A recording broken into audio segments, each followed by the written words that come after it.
예, 안녕하십니까. 오늘 이 시간에는 조금 어렵다고 많이들 말하는 소위 천년왕국에 대한 몇 가지 견해에 대해서 한번 살펴보는 시간이 되었으면 좋겠습니다. 이 천년왕국이라고 하는 이 구절은요, 이 개념은 몇 가지가 있죠. 지금 현재 제가 간단하게 얘기하자면 무천년이 있고 후천년이 있고 또 전천년이 있습니다. 그런데 이제 전천년은 또 세대주의 전천년과 역사적 전천년론 이렇게 해서 두 가지로 나눕니다. 그래서 모두 합쳐서 네 가지의 신학적인 견해가 있죠. 자, 이거 가지고 서로 말도 많고, 그런데 이 개념은 뭐냐면 아주 쉽게 얘기를 하겠습니다. 제가 예수님의 재림이 천년왕국의 전에 있느냐, 전년왕국의 후에 있느냐, 이 개념이에요. 다시 말해서, 그래서 천년왕국, 다시 더 얘기하면 천년왕국이 있는데 천년왕국 전에 예수님이 재림한다. 이게 전천년이에요. 그 다음에 천년왕국의 후에 예수님이 재림을 하게 된다. 이것은 후천년입니다. 근데 무천년은 뭐냐면, 무천년은 천년왕국이 없다라고 하는데 그런 것은 아니에요. 천년왕국이 없다는 게 아니고, 뭐라고 그럴까, 신약 이거를 오히려 유천년론이라고 부르는 게 더 맞을 겁니다. 왜 그러냐면 문자적인 천년왕국이 없다는 거예요. 지금 예수 그리스도가 부활하신 이후, 그리고 신약 시대, 이것이 바로 천년왕국이다, 이렇게 이제 주장하는 겁니다. 그래서 제가 사실은 이 성경 규절은 구체적으로 거의 없어요. 제가 한번 계시록 20장 1절에서 3절까지를 제가 한번 읽어보겠습니다. 내가 보매 천사가 무저갱의 열쇠와 곧 큰 쇠사슬을 그의 손에 가지고 하늘로부터 내려와서 용을 잡으니 곧 옛뱀이요 마귀요 사탄이라. 잡아서 1000년 동안 결박하여 무저갱에 던져넣어 잠그고 그 위에 인봉하여 1000년이 차도록 다시는 만국을 미혹하지 못하게 하였는데 그 후에는 반드시 잠깐 노일이라. 자, 요 규절이에요. 이 계시록 20장이요. 더 나아가서는 20장 4절부터 6절까지도 나옵니다. 또 내가 보좌들을 보니 거기에 앉은 자들이 있어 심판하는 권세를 받았더라. 또 내가 보니 예수를 증언함과 하나님의 말씀 때문에 목배임을 당한 자들의 영혼들과 또 짐승과 그의 우상에게 경배하지 아니하고 그들의 이마와 손에 그의 표를 받지 아니한 자들이 살아서 그리스도와 더불어 1000년 동안 왕노릇하니, 이거예요. 그 나머지 죽은 자들은 그 1000년에 살기까지 살지 못하더라. 이게 가로가 쳐 있죠. 자, 이것은 왜 가로 쳐 있냐면 어느 사본에는 없다는 거예요. 어느 사본에는 나오고, 그래서 이렇게 이제 해놓은 겁니다. 이는 첫째 부활이라. 첫째 부활에 참여하는 자들은 복이 있고 거룩하도다. 둘째 사망이 그들을 다스리는 권세가 없고, 도리어 그들이 하나님과 그리스도의 제사장이 되어 1000년 동안 그리스도 더불어 왕노릇하리라. 자, 이 계시록 20장 4절부터 이 6절은요, 사도 요한이 하늘 보좌에 올라가서 본 것이에요. 하늘 올라가서 본 것입니다. 그래서 일단 계시록 20장 1절부터 6절까지를 여기에 1000년 동안 왕노릇한다라는 이 규절이 나오거든요. 그래서 그 다음에 사단을 1000년 동안 결박한다, 이 규절도 나오고요.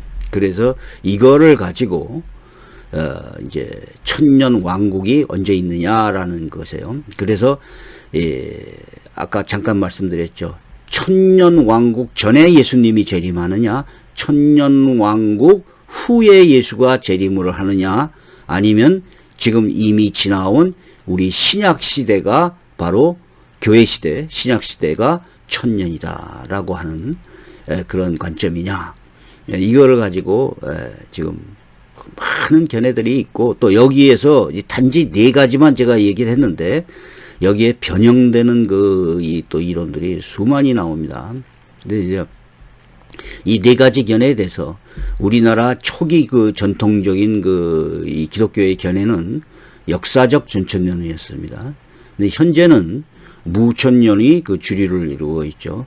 지금 현재 후천년론은 상당히 적습니다. 거의 없다고 봐야 돼요. 세대주의적 전천년은 요즘은 비판을 좀 받고 있습니다. 많이 성경적으로요.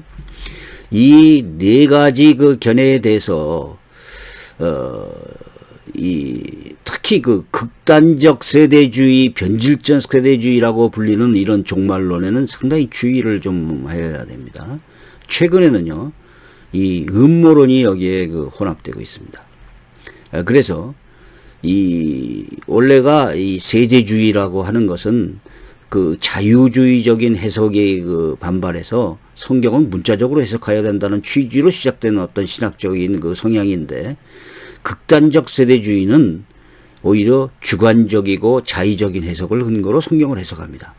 무엇보다도 성경과 전혀 다른 상징적이고 비유적인 해석, 특히 다니엘서, 요한계시록 등을 현재 특정한 사건이다라고 단정하여 이런 해석에는 상당히 주의를 해야만 합니다. 이 네 가지 견해를 서로 이단이라고 하지는 않습니다. 그래서 무천년론, 후천년론, 역사적 전천년론, 세대주의적 전천년, 이 네 가지를 서로 이단이라고 말하지는 않아요. 그런데 어떤 사람들은 자기네들만 옳다, 나머지는 다 틀렸다라고 하면서 이것을 거의 이단시하는 그런 경향이 있습니다. 이것은 잘못된 겁니다. 자, 이것을 제가 도표화했습니다. 저희 이거를 가지고 어느 분이 저는 뭐 이런 실력이 없고 어느 분이 제가 설명한 것을 이렇게 그림으로 이렇게 표시를 해서 도표로 만들어줬는데 상당히 감사를 드리고 잘 만들었어요. 그래서 제가 무천년론을 이렇게 도표로 그렸습니다. 자, 구약 시대가 있었죠. 그리고 예수 그리스도가 초림을 했습니다. 예수 그리스도가 와서 십자가에서 돌아가시고 승리하셨죠. 그래서 신약 시대 천년 왕국이 시작됐다는 거예요. 그러니까 무천년이라는 것은 천년이 없다는 것은 아닙니다. 그런데 이것을 신약 시대가 바로 천년이다. 그리고 마지막 때에 가서 환란이 오는데 그때 예수님이 재림하신다는 거예요.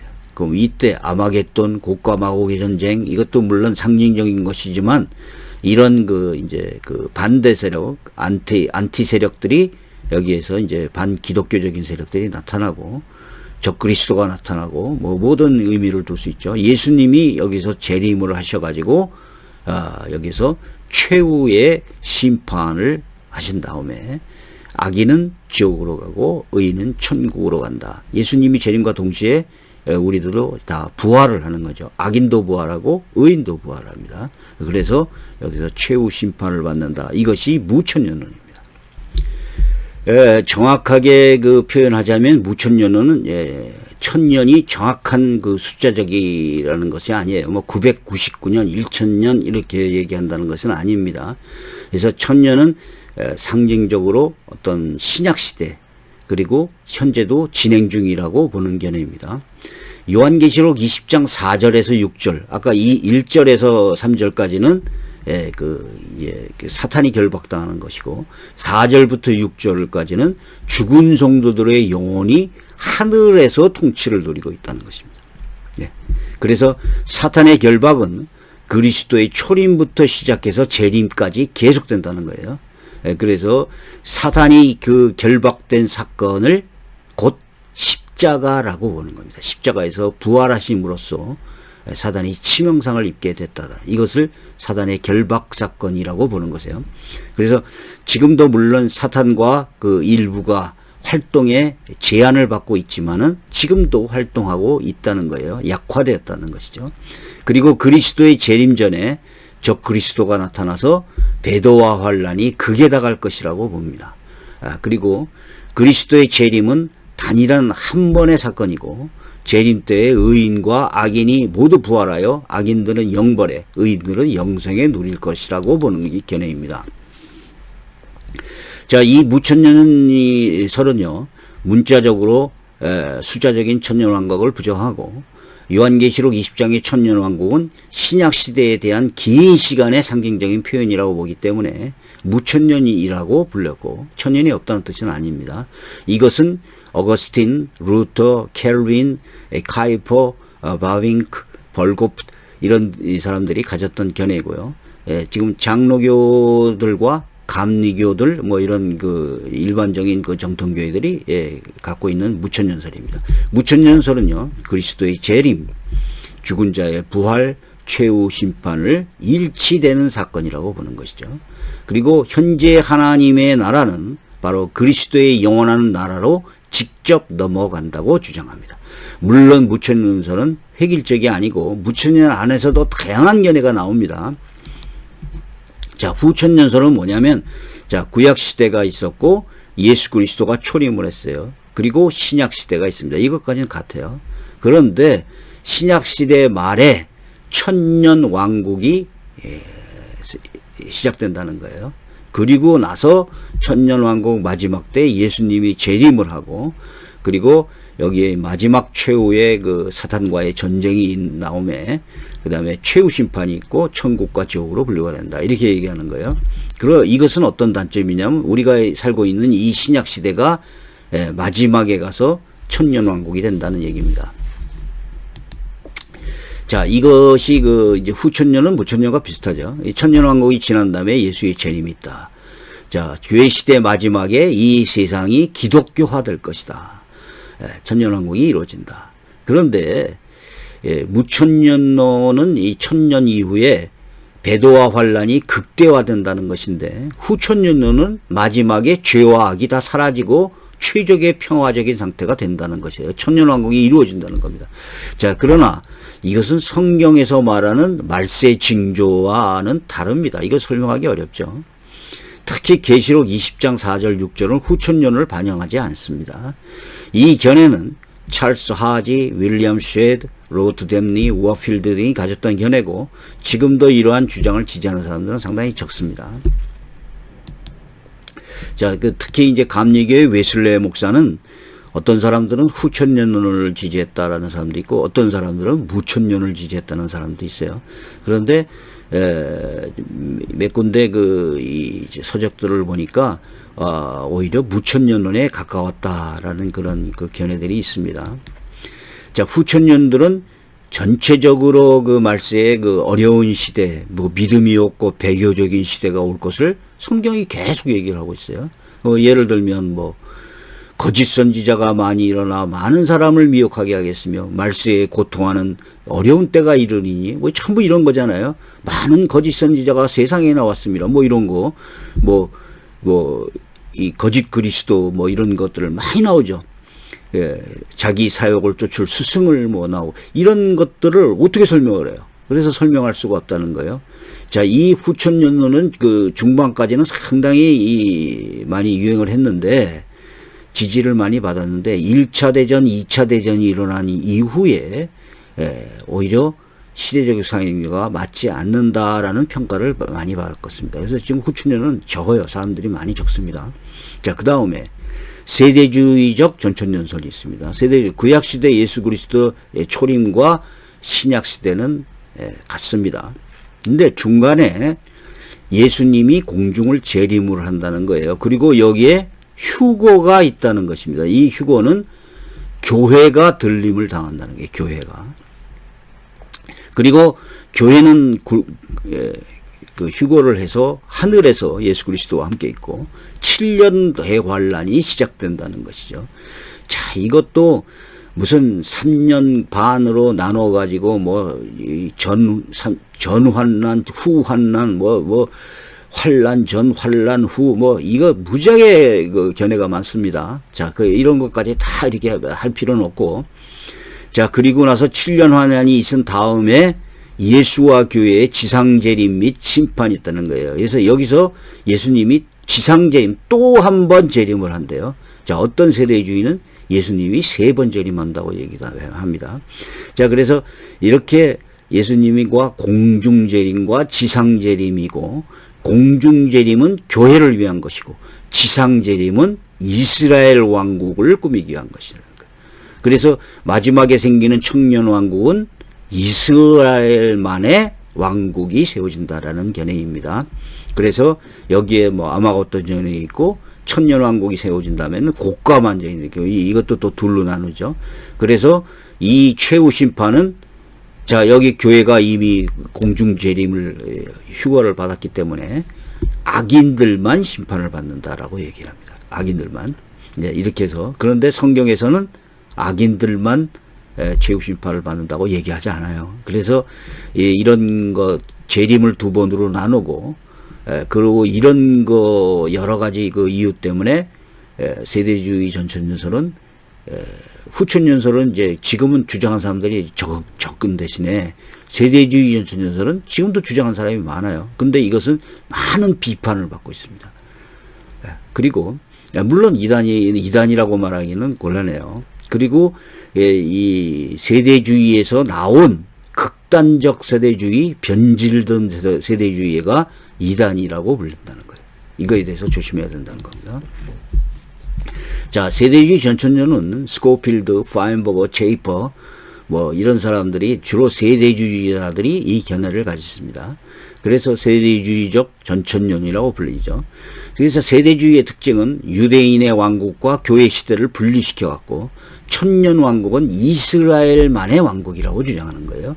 그래갖고 교회 시대는 중간에 대체돼서 삽입된 것이라. 그래서 휴거돼서 하늘로 올라간다, 이렇게 보는 거죠. 성경은 종말적으로 이스라엘 왕국만이 다시 세워진다는 구절은 없습니다. 성경은요, 오히려 옛 언약은 폐하여졌고 새 언약이 시작되었다고 말하고 있습니다.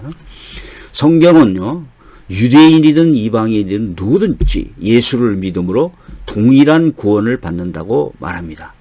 그리고 신약 성경은요, 구약의 성전, 뭐 제사, 뭐 절기, 뭐 의식법, 이런 것은 예수 그리스도의 대속으로 폐지된 것으로 선언합니다. 예수 그리스도가 2번 혹은 그 이상으로 재림한다는 구절이 성경에는 나와 있지 않습니다. 오히려 성경은요, 의인과 악인의 심판이 2번이라고 말하지 않으며 동시에 있다고 말합니다. 자, 그래서 예수 그리스도께서 재림하신 후에 천년 왕국 시대의 구약의 성전 제도와 제사들, 뭐 절기들이 다시 회복될 것이다, 이런 구약의 예언들의 문자적인 해석은 신약에서는 인정받기 어렵다고 봅니다. 구약의 의식법들이 예수 그리스도께서 오심으로 폐지되었는데 어떻게 다시 이 그림자와 같은 법들이 다시 그 실체가 돼서 오신 예수에게도 행해질 수가 있느냐, 이렇게 보는 거죠. 골로새서 2장 16, 17. 그러므로 먹고 마시는 것과 절기나 월삭이나 안식일을 인하여 누구든지 너희를 편론하지 못하게 하라. 이것들은 장래일의 그림자이고 몸, 실체는 그리스도의 것이다 라고 얘기를 하고 있죠.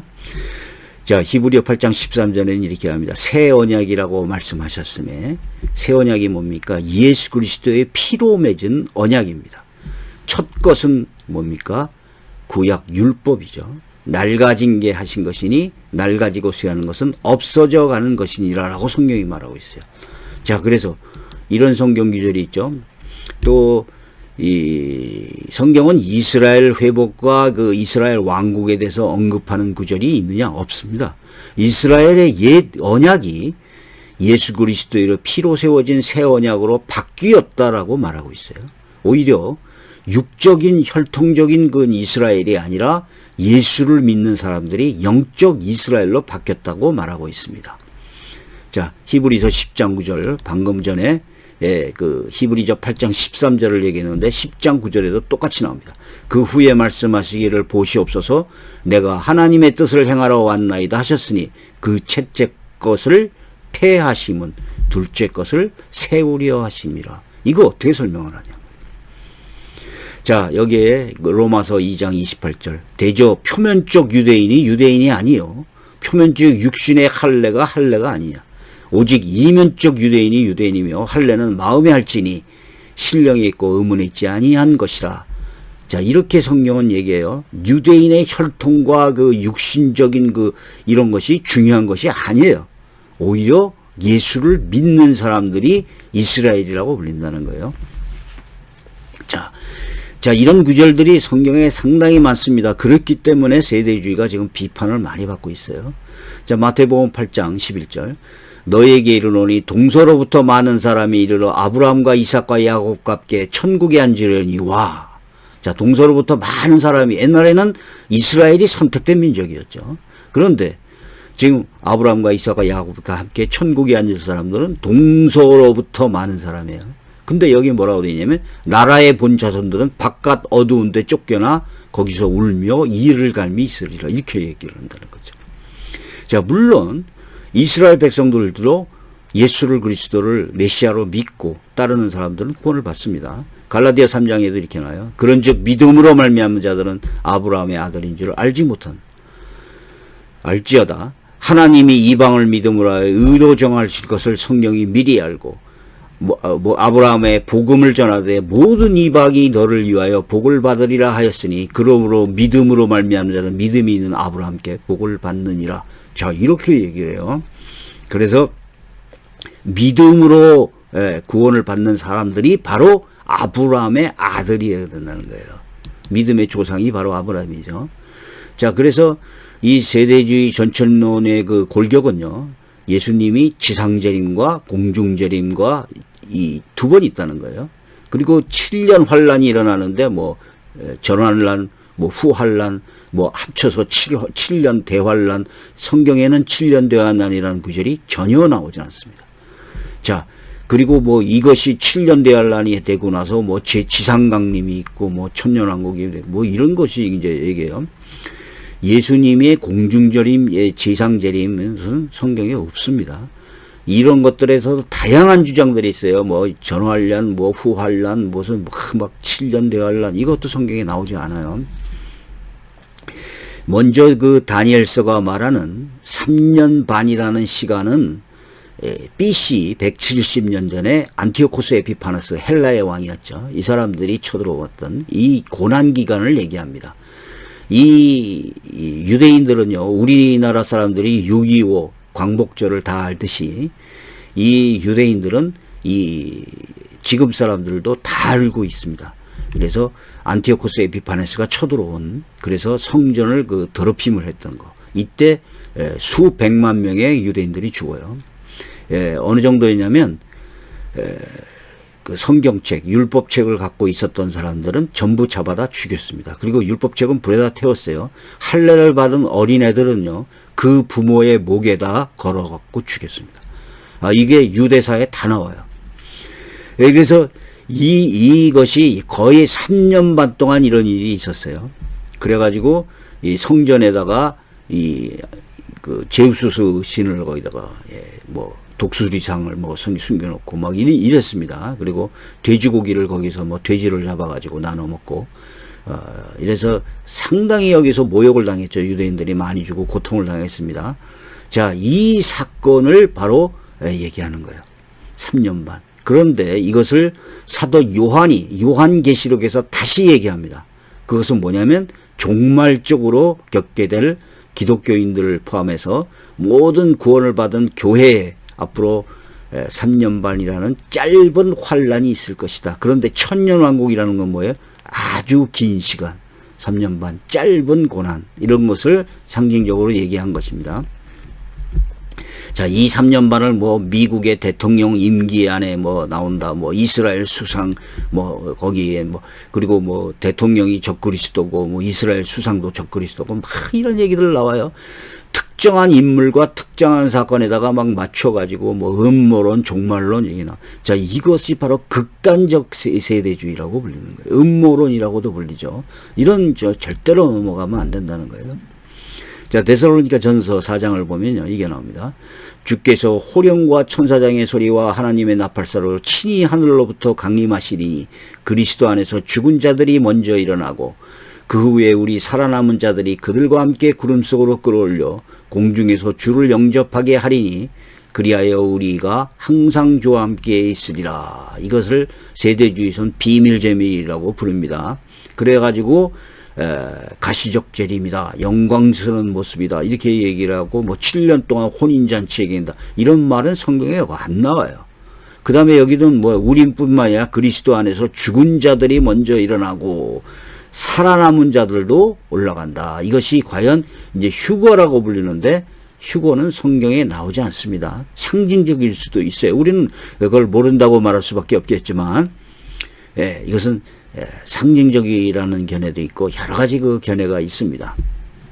자, 그래서 이거를 뭐 대환란 뭐 이렇게 마태복음 24장 40절에도 이게 나옵니다. 뭐 두 사람이 밭에 있으면 한 사람은 데려가고 한 사람은 버려움을 당할 것이요. 이거를 가지고 바로 휴거라고 그러는데, 이것이 휴거를 뜻한다는 어떠한 근거도 없어요. 이것은 단지 두 사람이 밭에 있는데 한 사람은 구원받고 한 사람은 버려움을 당한다. 이거를 얘기하는 거죠. 그래서 바로 42절에 얘기하는, 그러므로 깨어있으라. 어느 날에 너희 주가 임할지 너희가 알지 못함이라. 이게 부분적인 어떤 얘기를 하는 것이 아니에요. 그래서 돌발적인 재림, 선택적인 구원, 이런 것을 의미하는 것이죠. 자, 역사적 전천년선을 또 마지막으로 얘기하겠습니다. 이것도 구약시대가 있고 예수 그리스도가 초림이고 그 신약시대가 있어요. 그래갖고 7년 환난이 온다는 거예요. 그리고 예수가 재림한다는 것입니다. 재림해가지고 아마하고 어떤 전쟁이 나오고 해서 천년 왕국이 나타난다는 거예요. 예수님, 그러니까 예수님을 두 번 재림이라고 얘기하지는 않습니다. 그 다음에 최후의 심판이 와서, 그러니까 예수님이 재림해서 천년 왕국을 세우고 최후 심판이 있을 텐데 천국으로 가고 악인은 지옥으로 간다. 이것도 두 번의 심판이 있다고 보는 것이 아니에요. 이것이 이제 역사적 전천년설입니다. 역사적 전천년은요, 그리스도의 재림 이후에 지상에서는 천년 통치 기간이 있다는 주장이고, 세대주의와 다른 점은 예수의 재림이 두 번이라고 말하지 않습니다. 또 뭐 이스라엘만의 뭐 왕국이라고도 말하지도 않죠. 그 다음에 뭐 이 교회 시대는 대환란과 고난의 시대가 계속되지만 예수가 재림할 때 죽었던 자들이 일어나고 살아난 성도들이 변화되어 지상에서 천년 동안 왕노릇할 것이라고 보고, 사탄은 결박돼서 무저갱 속에 던져진다고 보는 거예요. 이거 이제 주로 초대교회 때 그 저스틴, 이레니우스, 터툴리안 이런 사람들이 가졌던 견해고, 지금들 벵겔, 고대, 랑게, 알포드 등 성격 주석가들이 이 견해를 취했습니다. 계시록 20장이 그 재림 이후를 말한다는 내용은 없습니다. 거기는 오히려 사도 요한이 거기 하늘 보좌에 올라가서 본 것이라고 되어 있죠. 오히려 계시록 20장 4절에 또 내가 보좌들을 보니라는 것은, 여기서 내가라는 것은 사도 요한이요. 사도 요한이 하늘 보좌에서 본 환상과 계시를 말합니다. 그들이 살아서 그리스도와 더불어서 왕노릇한다. 여기서 살아서 죽지 않고 산다는 게 아니라 살아나서라고 한글 성경들은 해석하고 있고, 영어 성경들은 came to life라고 되어 있죠. 죽었다가 살아난다는 뜻이에요. 자, 무천년에 대한 비판도 있습니다. 사탄의 결박을 이제 이게 되세요. 초림 후 재림까지를 천년으로 보면 어떻게 성경이 사탄의 결박을 말하는 것을 무엇이냐, 이렇게 이제 얘기할 수 있는 거예요. 그러면서 사탄은 초림 후 지금부터 계속 활동해서 미독하고 있다. 물론 천년 동안 왕노릇하고 있습니다. 초림 후 성도는 왕노릇하고 못하고 있다는 거예요. 그죠? 그 다음에 그리스도와 더불어 권세를 누리지도 못하고 있다. 그러니까 이것은 무슨 뜻이냐, 이렇게 무천년도를 이제 비판합니다. 자, 무천년을 대한 이해는 사단이 천년 동안 결박되어 있다는 것은 십자가 이후에 사단의 패배를 말합니다. 그리고 무저갱이라는 단어도 정말로 뭐 지구 어디에 뭐 밑도 끝도 없는 어떤 깊은 갱이 있어가지고 거기에 사탄이 결박되어 있다는 문자적인 것이 말하는 게 아니라, 십자가에서 부활하심으로써 사단의 활동이 상당 부분 제한을 받는다고 해서 어떤 사람들은 무저갱을 또 문자로 봐요. 자, 사탄을 무저갱에 던진다라고 하는 그 동사가 에크발로라는 헬라어가 사용되는데, 이게 바로 요한복음 12장 31절에서 세상 임금이 쫓겨난다라는 동사와 똑같습니다. 다시 말해서 완전히 갇혀 있다는 것이 아니라 쫓겨났다, 제한을 받는다, 즉 패배했다, 이런 의미로 보는 겁니다. 그래서 무저갱을 실제 존재하는 어떤 물질적인 장소로 이해하는 것이 아니고 십자가의 부활을 사단의 싸움에서 승리로 표현한 것이며 실제로 하나님 나라의 복음이 이 땅에 널리 전파되고 있음을 말합니다. 결정적인 그 증거로서는 누가복음 10장 18절에서 이렇게 예수님이 사단이 번개처럼 하늘에서 떨어지는 것을 보았다, 이렇게 얘기합니다. 자, 이게 예수님이 이 70문도들한테 전도를 시키고서 바로 사단이 번개처럼 하늘에서, 이것이 이 사건이 사탄이 그러면 뭐 무저갱에 갇힌 사건이냐, 특정한 사건이냐, 이것이 아니고 바로 이렇게 사단이 하늘에서 떨어졌다라는 것으로 표현한다는 거예요. 자, 무천년은 천년에 대해서 성경은 이 천년이 상당히 긴 기간이라는 그런 은유적인 표현으로 많이 언급됩니다. 또 숫자적이고 문자적인 이제 천년이 아니에요. 초림부터 재림까지 매우 긴 기간의 교회 시대를 해석합니다. 어떤 사람은 자 2000년이 지났는데 어떻게 천년이냐 이제 이렇게 얘기하기 때문에 하는 얘기예요. 교회에서 1000년, 만년 이런 것은 상당히 긴 기간을 얘기합니다. 그리고 재림 이후에 마지막 심판이 이루어진다는 것도 성경적으로는 분명하죠.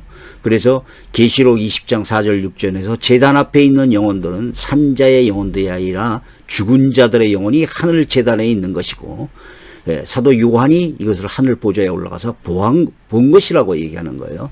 그 다음에 나머지 죽는 자들은 천년이까지 자기까지 살지 못한다라는 내용은 불신자들이 죽은 후에 하늘에서 안식에 참여할 수 없다는 뜻으로 해석합니다.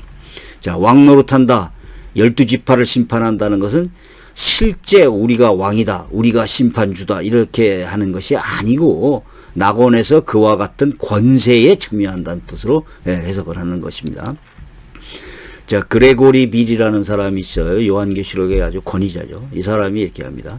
천년왕국은 하나님이 만국을 미혹하고 교회 시대를 진멸시킬 사탄의 능력을 박탈함으로써 교회 시대 동안에 시작된다.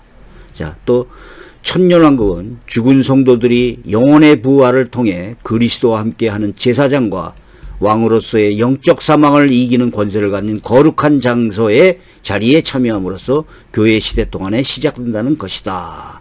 자, 그러니까 오랜 기간 동안 죽은 성도들이 하늘에서 이런 권세를 누리고 있다, 이런 식으로 해석하는 것이죠. 이필찬 교수, 이건 뭐 우리나라의 계시록의 뭐 권위자라고 보죠. 이분도 사탄이 지금 여전히 강력하게 활동하는 적대적 세력이라는 것이 분명하다. 그렇다면 이러한 사실과 마귀 사탄이 무저갱에 갇혀 있다는 것을 어떻게 조화시킬 수 있는가? 위 계시록 본문에서 사단의 결박은 사단의 존재의 소멸을 의미하지 않는다는 것은 계시록의 저자도 의식한다. 다만 그의 권세가 그리스도의 십자가 사건으로 제압당했다는 측면을 강조하며 드러내는 것이다. 그럼에도 불구하고 사탄의 활동은 지속된다. 12장에서 용과 미가엘과의 전쟁에서 하늘로 쫓겨났음에도 불구하고 여전히 여자를 핍박하는 모습을 통해 잘 이해할 수 있다. 사탄은 이중적인 모습을 가진다. 예수님의 십자가에서 철저히 결박당했지만 동시에 재림의 때까지 왕성하게 활동할 것이다. 자, 계시록 25장의 20장 5절에 옥스퍼드 원어대전은 이렇게 됩니다. 나머지 죽은 자들은 살지 못하더라. 한글 개혁성경은 괄호로 묶고 있다. 여기에 특별한 의미가 포함된 것은 아니다. 단지 신의 사본이나 시리아 사본들 몇몇 사본의 본문이 누락되어 있기 때문이다. 그러나 한글 개혁성경처럼 본문을 괄호로 묶을 경우 4절과 5절의 관계는 더욱 분명하게 드러난다. 살아서 그리스도와 더불어 1000년 동안 왕노릇하는 이것이 첫째 부활이라는 뜻이 보다 명확하게 전달되는 것이다. 자, 한글 개혁성경에서 괄호로 묶인 부분은 4절과 5절에 끼어든 삽입으로 4절에 언급된 살아서 그리스도가 1000년 동안 왕노릇하는 이들과 상반된 운명을 가진 자들에게 대한 선멸인 것이다. 이렇게 이제 설명하고 있습니다. 자, 애제산이라는 단어는요, 항상 죽었다가 살아는 부활을 의미한다. 그런데 이것을 무천년을 주장을 보게 되면 살아나서를, 그래서 어떤 무천년자는 영적으로 거듭난 것을 이제 이걸 이렇게 해석합니다. 이것은 옳지 못하죠. 영적으로 거듭난 것을 부활이라고 얘기하지는 않습니다. 요한계시록 20장은 죽은 영혼이 하늘보사에서 의식적인 삶을 사는 것을 의미하기 때문입니다. 자, 애제산이 죽었다가 살아나는 부활을 의미한다면 낙원에 있는 영혼이 벌써 부활을 했느냐? 이제 이걸로 무천년이 옳지 못하다라고 얘기하는 주장이 있어요. 이거 충분히 이해가 가는 것이죠. 자, 그래서 여기 안토니 후쿠마 개혁주의 종말론을 보면요, 이 애제산이라는 단어가 육체적인 부활이 아니라 살아있는 사람들에게도 사용됐던 용례가 있다고 말합니다. 자, 누가복음 20장 37절 죽은 자가 살아난다는 것도 모세도 가시나무 떨기에 관한 글에서 주를 아브라함의 하나님이요 이삭의 하나님이요 야곱의 하나님이라 칭하였으니 하나님은 죽은 자의 하나님이요 아니요 살아있는 자의 하나님이라 하나님에게는 모든 사람이 살았느니라. 자, 이게 다시 말해서 모세와 아브라함과 야곱과 이삭이 죽었습니다. 근데 이 사람이 지금 부활했습니까? 안 했어요. 그런데 이것을 어떻게 산자라고 성경은 말하고 있느냐는 거예요. 이들이 살아있다고 지금 얘기하죠. 그래서 이 애제산이라는 단어는 살아있는 꼭 육체적인 부활에만 사용되는 단어가 아니라 살아있는 사람한테도 사용된다는 거예요. 단 또 어떤 무천년자가 방금 얘기했지만 이것은 거듭난 거를 이게 부활이라고 본다. 이것은 잘못됐다고 봅니다. 자, 그 다음에 성경이 의인과 악인의 심판이 두 번 있다. 이런 성경 규절은 없습니다. 저희의 기다리는 바 하나님께서 향한 소망을 나도 가졌으니 곧 의인과 악인의 부활이 있으니 의인도 부활하고 악인도 부활합니다. 사도행전 24장 15절, 마태복음 25장 46절 저희는 영벌에 의인들은 영생에 들어가리라. 자, 이렇게 심판을 하시죠. 양과 염소를 구별해서 심판하신다고 예수님이 말씀하십니다. 자, 요한복음 5장 29절 선한 일을 행하는 자는 생명의 부활로 악한 일을 행한 자는 심판의 부활로 나오리라. 자, 이 성경 구절에 보면 의인과 악인이 따로따로 부활하는 것도 아니고 두 번 심판을 받는 것도 아닙니다. 자, 여기도 나와요. 히브리어 9장 27절 한 번 죽는 것은 사람에게 정해진 것이요 그 후에는 심판이 있으리. 이렇게 얘기를 해요. 자, 마태복음 25장에서도 자, 예수님이 오셔가지고 심판을 하시는데 양과 염소를 모든 민족을 그 앞에 두고 구분한다라는 거예요. 그래서 양은 오른편에 염소는 왼편에 두리라 이렇게 돼 있어요. 그래서 의인과 악인은 동시에 심판을 한다는 것입니다. 자, 본문은 어떤 사람들은 고린도전서 15장 22절에 어떤 아담 안에서 모든 사람이 죽은 것 같이 그리스도 안에 모든 사람이 삶을 얻으리라 각각 차례대로 되리니 이렇게 쭉 얘기하는데 이거는요 부활의 순서를 말하는 것이 재림을 얘기하는 것이 아니 재림과 심판이 여러 번 있다는 얘기가 아니에요. 이 성경 구절을 잘 읽어보세요. 부활의 순서가 이렇다는 거예요. 자, 이것은 재림이 몇 번 있다, 심판이 여러 번 있다 이런 얘기가 아닙니다. 자, 결론적으로 이 천년 왕국에 대한 대표적인 견해는 네 가지인데 이것도 자세하게 부르면은 더 많은 견해를 나옵니다. 그런데 성경에서는요 천년 왕국에 대한 그 구체적인 설명이 없습니다. 사실은 요한계시록 20장이 밖에 없어요. 그리고 상당히 부족한 이러한 견해를 가지고 다양한 견해를 주장한다는 것은 어쩔 수가 없는 것입니다. 그런데 비성경적인 주장이나 성경과 부딪히는 그 반박된 주장을 가지는 것은 인정할 수 없다는 것이죠. 그래서 우리가 성경을 가지고 다양한 신학적 견해를 논할 수는 있습니다. 그리고 그것이 우리에게 도움이 되겠죠. 또 이 문제는 이러한 종말적인 견해를 현재의 어떤 특정한 사건으로 막 적용시켜 갖고 예수가 재림하신다 이거 2000년 동안 있었던 일이에요. 이렇게 미혹하는 것은 반드시 경계해야 된다는 거예요. 왜요? 성경은 언제 재림하실지 모른다 이것이 정답입니다. 자, 성경 가지고 알 수 없어요. 솔직히 예수를 믿고 거듭난 신실한 성도 이 그리스도인들은요 예수 그리스도가 언제 재림하든지 천년왕국이 언제 세워지든지 이것이 큰 상관이 없어요. 자, 우리는 우리의 종말론, 개인적인 종말론이 오히려 더 중요하다고 보는 거예요. 자, 우리가 죽은 이후에 일어나는 그 사건에 대해서 언제 일어날지도 몰라요. 성경이 구체적으로 말하는 것도 아니에요. 이거를 가지고 불필요한 논쟁까지 성경이 없는 이상한 주장까지 하면서 뭐 고도신다 뭐 이렇게 주장한다는 이러한 논쟁에는 빠지지 말아야 될 것이라는 것이에요. 자, 이 무의미한 것입니다. 여기까지 하겠습니다. 감사합니다.